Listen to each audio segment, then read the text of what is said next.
I should maybe sing this and really about it. So first of all, we're going to read you this, and then we're going to have a reading of the scroll of all the names of the lives lost, or some of them.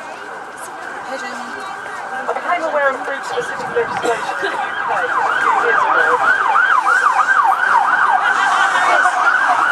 The story of Bruce. Bruce looked like any other ordinary happy staffy. He could have been your dog or mine. Yet he was deemed to be a banned breed type. Thankfully, Bruce was one of the lucky ones. He was allowed to live, but he was not entirely lucky because he could never go home and be that ordinary family dog ever again. Every week, ordinary family dogs are seized. Some go quietly to their deaths because as yet their families have not heard of this law, nor do they have any idea as to how they might have been able to save the one they love. When I first heard about Bruce and became involved in the campaign to save him, I looked around for ways to be of use. Surely someone had the answers. My eyes were open to this issue and the heinous facts hit me like a sledgehammer. I wondered how such crazy legislation could have escaped my attention for so many years. The reality that innocent family dogs are dying because of a tape measure, which might as well be a piece of string, is something that most law-abiding citizens find hard to believe. When I found Ali Green and DDA Watch, I realised the battle was already being fought, and it still is. The road to end BSL is long and hard. It's a test of endurance. It's not something you can find out about and then walk away. I joined in to help, and that's when the heartbreak really kicked in. You wake up every day in a hopeful mood, but some days you are drawn to the faces of the dogs that didn't make it. Their pleading eyes connect with your soul, and you know it's too late for them. But there are many others waiting for a lifeline, waiting to go home, waiting for a cuddle with mum and dad.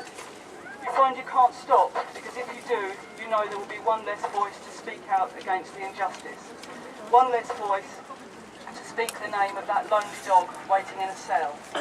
You may think you cannot bear to feel this pain anymore, but everyone fighting BSL knows this battle is not about feelings. It's about a piece of paper that carries a death sentence, because a living being looks a certain way. It's wrong, and as with all wrongs, it must be righted. There are some who choose to ignore what's happening,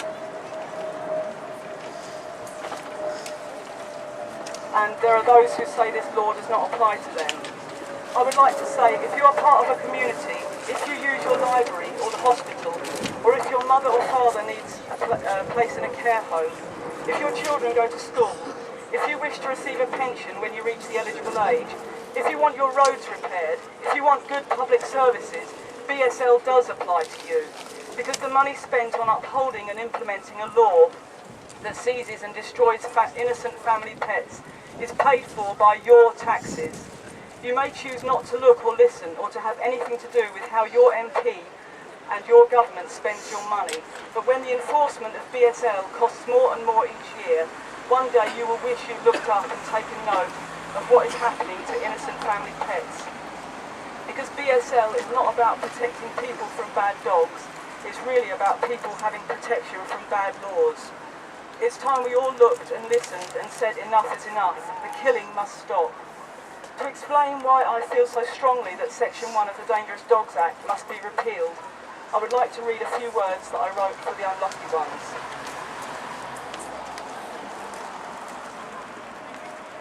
When you walk past me, see my eyes searching for my friends, will you think of me? When you push food through the door and take a step away, will you remember I had a home where they loved me? When you take me out of my cage so that I can be measured, will you hold me close like I used to be? When you shut me away again and turn the key, will you remember me? When you know that all hope is lost and I am condemned, will you ask yourself why? When you hear me crying like a baby, will you comfort me? When you see how I have slowly given up, will you tell my mum and dad for me? When you know my time has come and the last day is near, will you cuddle me? Will you cry for me? Thank you.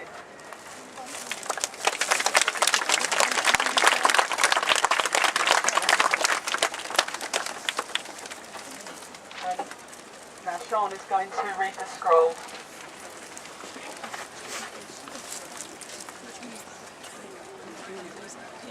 You just...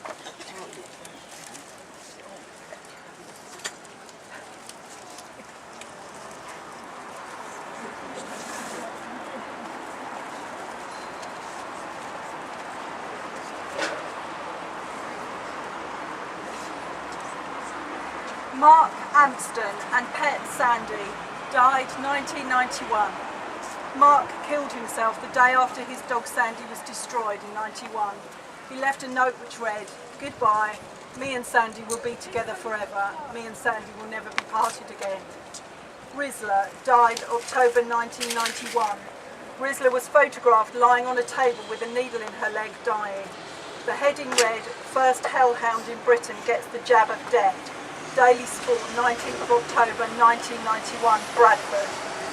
Clogger, seized January 1992, just 11 months old, died in police kennels, 92, Luton. Arnie, seized March 92, found guilty at Magistrates Court, put to sleep Jan 93, much loved family pet, family left bereaved to this day. Mickey, seized Jan 92, guilty at Magistrates Court, April 92, appeal to Crown Court, November 92, guilty verdict upheld, put to sleep. Mickey was 2 years old. Hoskins, Casey registered SBT, pedigree name Harry Splash, seized August 1992, Section 1 DDA, destroyed January 1993. Owner refused permission to reclaim body for burial, London. Tyler, killed as type, 9th of March 93, having never hurt anyone. Jesse, crippled and brain damaged, 8 years old, found guilty on appeal at Crown Court in June 95 on the evidence of RSPCA Inspector Jan Akers, put to sleep. Otis, killed as type, 8th of February 96, having never hurt anyone. Buster, seized January 93, guilty under Section 1 DDA. Appeal to Crown Court, lost, but court granted 28-day reprieve to draft further appeal. But Buster had been taken from kennel and put to sleep that same day. Rest in peace, 96. Bullseye, the gentle softie everyone loved, especially the kids in the street, slipped through the front door when Met Police barged in, looking for a kid with an air gun in the local area. Chased by a crowd of police, Bullseye was frightened into the street, hit with batons and shot in the leg. His owner threw herself on him to try and save him. She was dragged off, whilst the police opened fire on Bullseye amidst children screaming the name of their beloved friend, Bullseye. Bullseye died on Mother's Day 1996, buried at Roger Mugford's home. Bullseye's brain had been removed when his body arrived home. Tyson died in Longcross Kennels, aged 4 years, from a broken heart. High Court later found him not guilty, 1995. Khan, registered dog, insurance lapsed. Police and RSPCA visited house, dog cornered, said to have lunged forward, shot dead by RSPCA in 96, London. Owner could not prove insurance had been posted, but a cheque arrived at the index 3 days after the dog's death. Penny, one of 16 pet dogs rounded up during police raids in Scotland, 1996. Court sheriff said that Penny had been a well-natured dog, but he was bound to order destruction. Penny was described as overly friendly by the local vet, but prosecuting vet said that she had devised her own scoring system and Penny had scored 102 points. Penny lost her life in winter 1996. Stella arrived in rescue but killed as type, 13th of December 2005, having never hurt anyone. Lola brought into an animal shelter in early Feb 2008, having been stabbed several times. Treated by the vet, the owner was prosecuted, unable to be rehomed as Lady Pebble type, destroyed 21st of February 2008. Tia and her 2 puppies came into sanctuary, treated, placed up for adoption. 2 puppies went into foster homes. Later, whilst waiting on a home, was seen by a vet who had been on a training course, who said she may have pitbull in her. Tia was destroyed and her 2 puppies were taken out of their foster homes and destroyed also in March 2008. Staff and volunteers were devastated.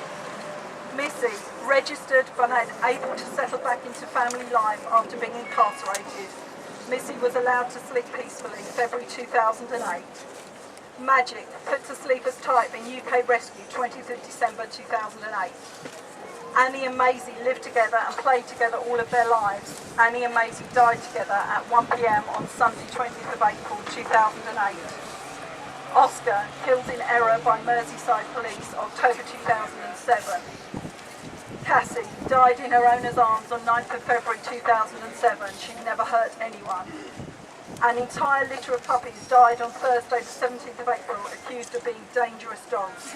They were just 5 weeks and 6 days old, 2008. Macy died in police care November 2007. Barney registered and returned, but Barney had missed too much being held. After holding his dog as he died, his owner said, "We never really win, do we?" 2007. Duke, previously happy at home, Duke was unable to cope in a kennel environment, allowed to sleep 2007.